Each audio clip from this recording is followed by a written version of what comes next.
হাড় ক্ষয়ের কারণ কি? আচ্ছা, হাড় তো সেভাবে ক্ষয় হয় না, হাড়ের ভিতরে হচ্ছে ছোট ছোট ক্ষুদ্র ক্ষুদ্র ছিদ্র হয়ে যায় বয়স বাড়ার সাথে সাথে, কারো কারো অল্প বয়সে হয়। তো ওই ছিদ্রটার কারণে অনেক সময় বলেন না যে বাথরুমে পড়ে বয়স্ক মানুষ হাড় ভেঙে গেছে, হ্যাঁ। ওর ওই ছিদ্রটার কারণে হাড় আগে থেকে ভাঙা ছিল, পড়ে যাওয়ার পর সেটা ফাটল ধরে গেছে পুরোপুরি। তো হাড়ে ফাটলটা ধরে এটা সব প্রধান যে কারণটা সেটা হচ্ছে ভিটামিন ডি এবং একটা হচ্ছে ক্যালসিয়ামের অভাব। এখন ভিটামিন ডি এক ধরনের স্টেরয়েড জাতীয় হরমোন। এটা যে শুধুমাত্র আপনি ভিটামিন ডি এর একটা ট্যাবলেট খেয়ে ফেললেন আর ভিটামিন ডি এর চাহিদা পূরণ হয়ে গেল তা না। ভিটামিন ডি আমাদের শরীরের ভিতরে যে একটা ক্যালসিট্রিয়ল নামে একটা স্টেরয়েড জাতীয় হরমোনে রূপান্তর হয়ে যায়। এই ক্যালসিট্রিয়ল তখনই ভালো মতো কাজ করে, ইফেক্টিভ হয় বা অ্যাক্টিভ হয় যখন আমরা ম্যাগনেসিয়াম সমৃদ্ধ খাবার খাই। অর্থাৎ ম্যাগনেসিয়াম ছাড়া এই ক্যালসিট্রিয়ল বা ক্যালসিয়াম, ভিটামিন ডি বলেন ক্যালসিয়াম যাই খাচ্ছেন সেটা আপনার বডি ধরে রাখবে না বা ব্যবহার করবে না, সব বেরিয়ে যাবে প্রস্রাবের মাধ্যমে। ম্যাগনেসিয়াম কিসে থাকে? কলাতে থাকে, বিভিন্ন ধরনের বীজে থাকে। এই ম্যাগনেসিয়ামের চাহিদা পূরণ করতে হবে। ম্যাগনেসিয়ামের চাহিদা যদি পূরণ না করেন তাহলে আপনি যতই ভিটামিন ডি এর সাপ্লিমেন্ট খান, দেখবেন ডক্টর এখন সাজেস্ট করে ভিটামিন ডি এর ট্যাবলেটের পাশাপাশি ম্যাগনেসিয়াম ট্যাবলেটও দেয় যাদের ল্যাকিংস হয়ে গেছে। তো এই ট্যাবলেট বা ভিটামিন ডি লাগবে না তো যদি একজন ব্যক্তি জাস্ট 10 মিনিট সকাল 11টা থেকে 12টা এর মধ্যে যদি রোদে থাকে এবং বিকাল 3টা থেকে যখন সূর্যের আলো পড়ে যাচ্ছে এবং সূর্যের আলো উঠছে ওই সময়টাতে যদি রোদে থাকে তাহলে আপনার ভিটামিন ডি এর চাহিদাই পূরণ হয়ে যায় 10 থেকে 15 মিনিটে। এখন অনেকে ভিটামিন ডি এর চাহিদা পূরণ করার জন্য দুপুরের কড়া রোদে দাঁড়িয়ে থাকে, ওটার দরকার নাই।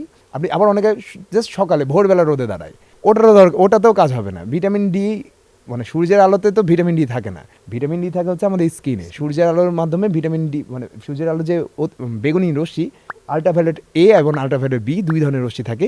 এই আল্ট্রাভায়োলেট বি রশ্মি যখন স্কিনের উপরে এসে পড়ে তখন ভিটামিন ডি আমাদের স্কিন আপনা আপনি উৎপন্ন করে, সেটা থেকে আমরা ভিটামিন ডি পাই। এবং একদিন রোদে দাঁড়ানোর পর পরবর্তী 3-4 দিন রোদে দাঁড়ানোর দরকার হয় না, কারণ ভিটামিন ডি আমাদের কিডনিতে জমে থাকে।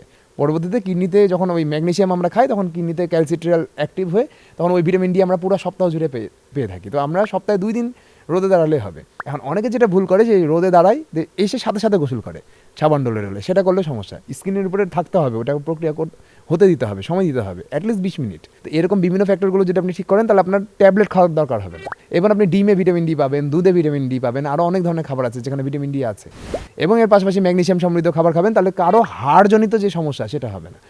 এর পাশাপাশি হাড় ক্ষয় হওয়ার আরও একটা বড় কারণ হলো স্কেলেটন মাসল, যেটা হাড়ের সাথে যে পেশিটা আছে যেটা হাড়কে অ্যাবজর্পশন, আমরা যখন হাঁটি দৌড়াই বা উঠবস করছি তখন একটা হচ্ছে শেক হয় বডিতে হাড়ের, ওই শেকটার অ্যাবজর্পশন কমায়, ক্ষমতাকে বাড়ায় হচ্ছে আমাদের এই মাসল। মানে মাসলটা কি করে বিভিন্ন শেক বা আঘাতকে অ্যাবজর্ব করে নেয়, হাড়ের উপরে পড়তে দেয় না।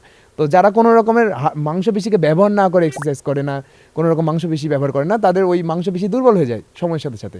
30-এর পর টেস্টোস্টেরন কমে, মহিলাদেরও ইস্ট্রোজেন প্রজেস্টেরন কমতে শুরু করে, মাংসপেশিটা দুর্বল হয়ে যায়, যার কারণে 30-এর পর 40-এর পর সবার গণহারে কোমরের ব্যথা অথবা হাঁটুর ব্যথা। কিন্তু আপনি একটা কর্মক্ষম ব্যক্তিকে দেখবেন, একটা কৃষককে দেখবেন যে রেগুলার মাংসপেশি ব্যবহার করছে, সে 60-70 পর্যন্ত মাংসপেশি ব্যবহার করতে পারে, অ্যাটলিস্ট হাড়জনিত তার কোনো ব্যথা নাই।